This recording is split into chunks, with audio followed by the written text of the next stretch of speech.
to knee. Hey, what is going on? So it's the day before my fight. I have an MMA fight. You see the hair? Whew, it's gonna get hot. Oh, do you see the abs? All right, so today we are going over some MMA training, and I am going to give you some tips. It's the whiff for me. Previously, I had a pro boxing fight that I was training for, and she didn't show up the day of the fight. So now I have boxing in my toolbox. So I want to share some tips for you about how to combine all of the martial arts. The first kind of like skill upgrade that I experienced learning boxing is the style of guard. I was making a joke. We have a leaderboard for nut shots, and that was my first time getting on the board.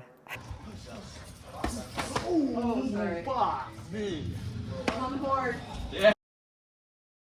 In Muay Thai, the guard is very much like this, and one thing that I learned while boxing is with such a high guard, it left my body open for a lot of liver shots. So that is why I adapted my guard to have one arm here protecting and the other arm to go out. That way this whole side isn't exposed because, oh, do you see the abs? The abs are abbing. Sometimes the simplest things are the most effective. For example, if you want to gain momentous improvement, when you jab, get your head off the line. So a lot of people, even when they're practicing, they'll throw a jab and they'll keep their head in the same place. It's very easy to hit you if you stay in the same place. If you move your head while you're jabbing, then you get your head off of the line. Next, let's talk about top position and the best way to get to top position. One of the best ways is through pressure passing. So this next technique, you're going to see a half guard pressure pass.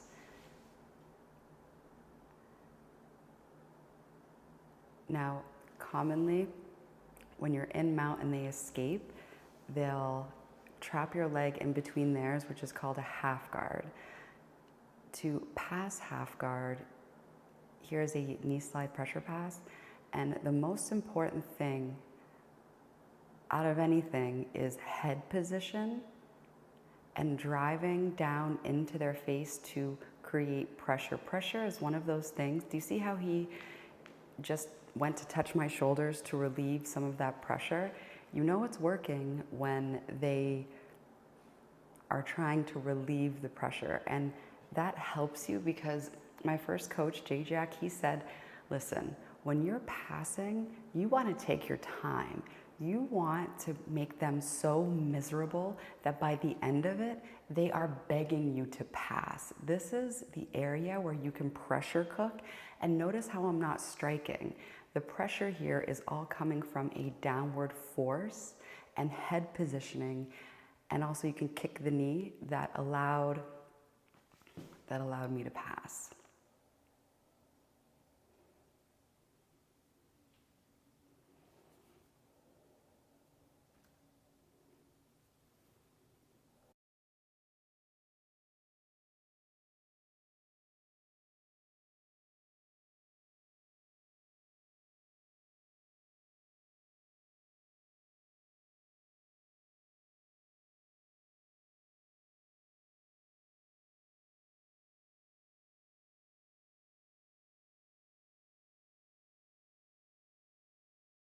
Here, I wanted to show you a very good bottom position escape because escapes are important. Do you see how in the north-south position, how he pendulumed his legs? If you saw my previous video, I was practicing this leg pendulum movement. And the key here is in order to prevent, you can do the escape, in order to prevent the escape, downward head pressure to pin their sternum to the ground is the correct response for that, which I wasn't doing, which I need to remember to do.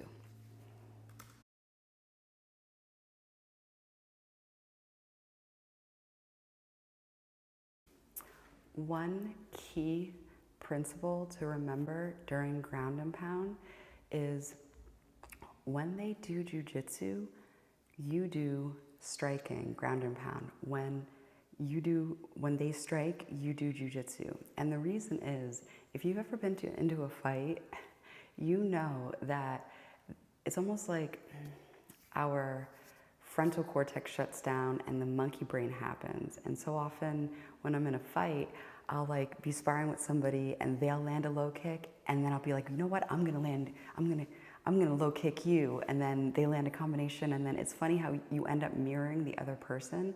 Well, if they're doing jiu-jitsu and you move to strike, their monkey brain's gonna be like, wait a minute, I'm gonna strike you, and they're gonna forget about their jiu-jitsu. So then you'll always be leading the fight if you're the one making the rules of the game and the parameter of the game. If they're playing the game of jiu-jitsu and you start striking, they're gonna wanna play the game of striking. And then once they start striking, you play the game of jiu-jitsu. This is especially true for ground and pound. Ground and pound, if they're trying to wrestle up on a single leg, or if they're trying to do something and you start punching them, like let's say they're in your closed guard and they're trying to pass your guard, you wrap your legs around them and you pull them to you and you punch them, that's a distraction. For sure. So that's something to play with. All right, next we're gonna go over a spiral armbar. The reason why I love the spiral armbar is it makes the person feel like they're safe until they're not. So the key here is to get high mount. Do you see how I pin his arm to the ground to step over it?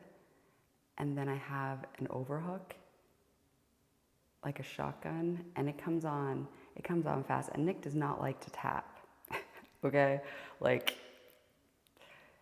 So I want to compare that with this round where I'm going for the spiral armbar again, and I want you to see the difference because this will likely also happen to you.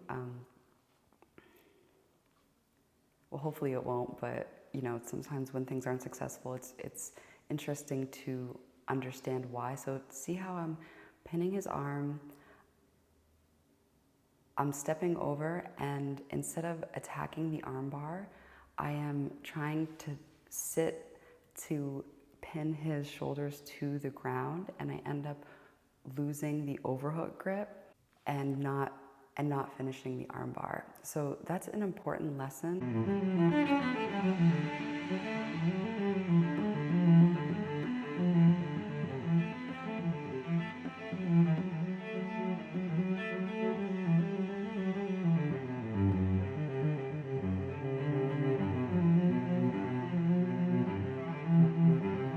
Let's replay when it was successful. Sometimes what the other person is doing is a distraction, and if you just have faith and confidence in your original plan instead of reacting to what they're doing, if you think to yourself, all right, I'm gonna get this spiral armbar, and you slap it on with confidence versus being like, oh, oops, are they escaping? I don't know. Like, that is all the difference between getting something and not getting something. And, you know, it all depends the context here. You know, Nick does not like to tap. Like, you literally have to rip his arm off for him to tap, and even then. So it all depends what partner you're going with. All right, next we'll go over some transitions to attack off of their escape from mount.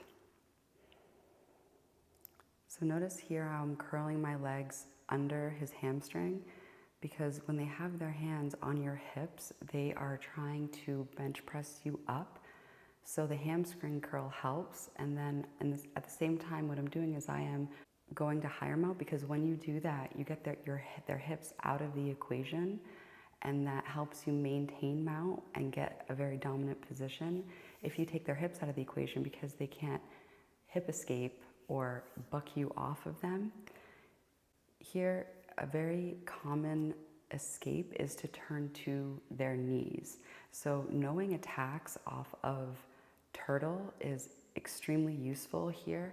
I first transitioned to a judo style armbar, but then I remembered Nick has, like, once he gets his hands grasped together, it's extremely difficult to break it. So I transitioned to a triangle. That way I could work on choking him while isolating the arm.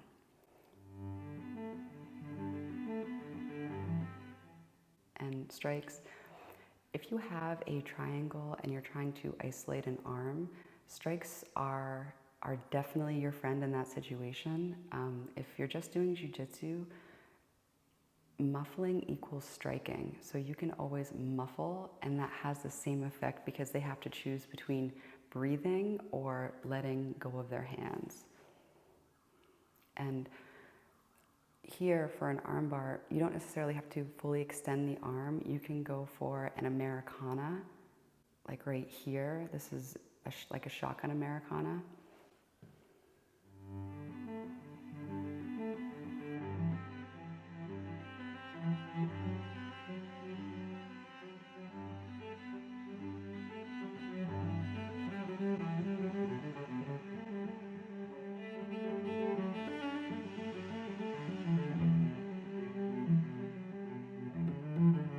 Technique is by far one of my favorites. This is great for MMA and jiu-jitsu. Look at my forearms and look at how Nick is trying to escape, and look at what I'm doing to defend against the escape. When you feel somebody get on their shoulder and they're dedicating their legs over to that side, take your forearm and smash it across their face and put all of your weight on it to turn their head in the opposite direction. Then they cannot escape to that side.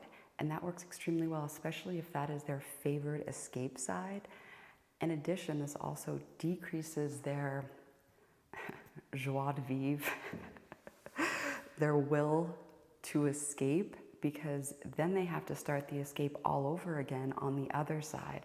And then once they start making progress on that side, frame and turn their head over to the other side. So that causes them to use a crazy amount of energy to escape while you are using relatively low energy. That's why it is extremely efficient for creating a dominant mount position, because you are preventing their escape. And the thing is, once your head is turned a specific way, let's say all the way to the right, your body can't turn. Your body's gonna have to go to the right. You can't escape on the left side anymore, because physically, like, the leverage of your body, it can't do it. And you also get you're not as strong when your neck is being manipulated. Like, try to do a squat with your head turned, all the way here. That's also super effective for going against somebody stronger. It's such a great technique. It's so good.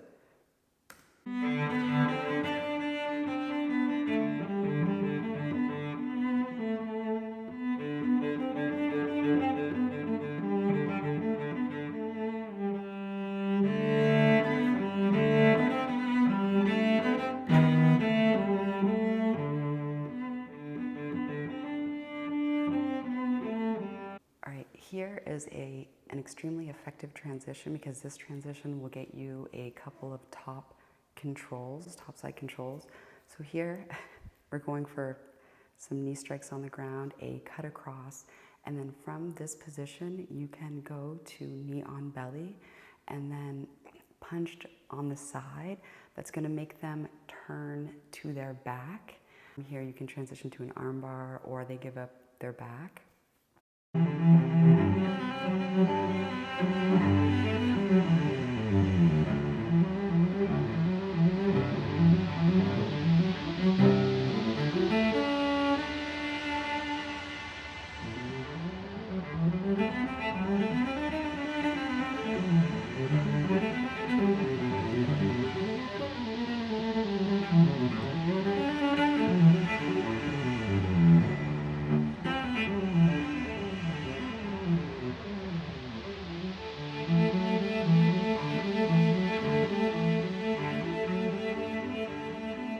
And finally, does ground and pound help?